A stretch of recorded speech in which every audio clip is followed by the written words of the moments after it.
आप देख रहे हैं अनोखा पोस्ट।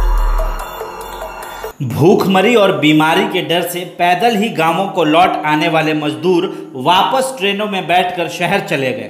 अच्छा हुआ जो वापस चले गए, अब वहां की फैक्ट्रियों में फिर से काम करने में मशगूल तो हो गए। बिहार में रहकर अपने गांवों में रहकर भी क्या कर लेते। यहाँ रोजगार के नाम पर है ही क्या, बाढ़ और कोरोना के सिवा। हर साल बाढ़ चला आता है और इस साल कोरोना भी जाने का नाम नहीं ले रहा है।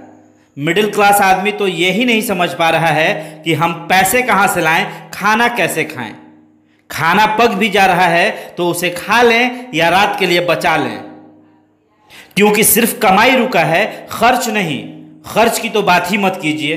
बच्चे स्कूल नहीं जा रहे हैं पर स्कूल फीस तो धड़ाधड़ बढ़ता ही जा रहा है। स्कूल फीस का बोझ तो कंधे पर है ही, ये बिजली विभाग वाले भी हर महीने एक नया गाइडलाइन जारी कर देते हैं। कोरोना ने बिजनेसमैन और मजदूरों का कमर तोड़ा हुआ है कि बिहार में आई बाढ़ ने सब कुछ तबाह कर दिया। अब तो घर में रखा राशन पकाना है या धूप में सुखाना है, ये भी समझ नहीं आ रहा है। भुगतना तो आम नागरिकों को ही है। सरकार का क्या, हवाई जहाज में बैठकर बाढ़ग्रस्त इलाकों का निरीक्षण करेगी और कहेगी हम गरीबों के साथ हैं। अरे साहब, नाव में आते तो जमीनी हकीकत भी मालूम पड़ती और जनता का दिया हुआ टैक्स भी जनता के हित में खर्च हो जाता। पर आपको क्या, आप तो बाढ़ का निरीक्षण हवाई जहाज में बैठकर और कोरोना का निर्देश वीडियो कॉन्फ्रेंसिंग के जरिए ऑफिस में बैठे दे देंगे। बाढ़ में जिनके घर डूब गए हैं और लॉकडाउन में जिनके व्यापार, वो कैसे अपनी नैया पार करेंगे?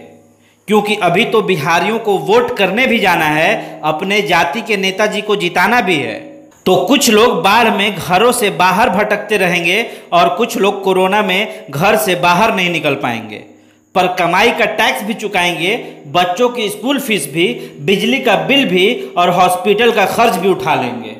फिर भी मुस्कुराते रहिए क्योंकि आप बिहार में हैं। हाँ, उसी बिहार में जहां हर साल बाढ़ में बर्बाद होने की एक परंपरा बन चुकी है, जहां 4 पैसे कमाने के लिए दूसरे राज्यों में पलायन युवाओं का मुकद्दर बन चुका है, जहां बेहतर शिक्षा बच्चों के लिए मजाक बन चुका है। पर फिर भी बिहार की जनता नहीं सुधरेगी। वो तो जात और धर्म के नाम पर ही वोट देगी, फिर चाहे पानी और बाढ़ में जिंदगी गुजारनी पड़े या चाहे अशिक्षा और बदतर स्वास्थ्य जैसे हाल में जीना पड़े। नौकरी करने के लिए परदेश जाते रहें या पढ़ाई के लिए कोटा, बेंगलोर या दिल्ली जाना पड़े, पर वोट कास्ट और रिलीजन पर ही देंगे। अगर बदलाव लाना चाहते हैं तो अपने दिमाग को भी बदलना होगा और अपने दिमाग को सही नेता चुनना सिखाना पड़ेगा। वोट जाति धर्म पर नहीं, विकास, रोजगार, शिक्षा और स्वास्थ्य पर देना होगा, क्योंकि जब तक हम नहीं बदलेंगे, हमारे हालात नहीं बदलेंगे, हमारा बिहार नहीं बदलेगा। अगर हमें बिहार को सुपर स्टेट बनाना है तो अब से वोट फैक्ट्री, कारखाने, शिक्षा, रोजगार, स्वास्थ्य पर देना होगा।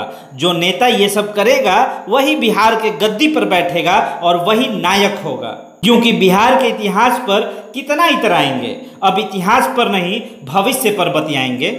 अब दाम के बदले वोट नहीं, अब काम के बदले वोट वाली थ्योरी को बिहारियों को अपनाना पड़ेगा। अगर मेरी बात से सहमत हैं तो वीडियो को लाइक और शेयर कीजिएगा और चैनल को सब्सक्राइब भी कर दीजिएगा।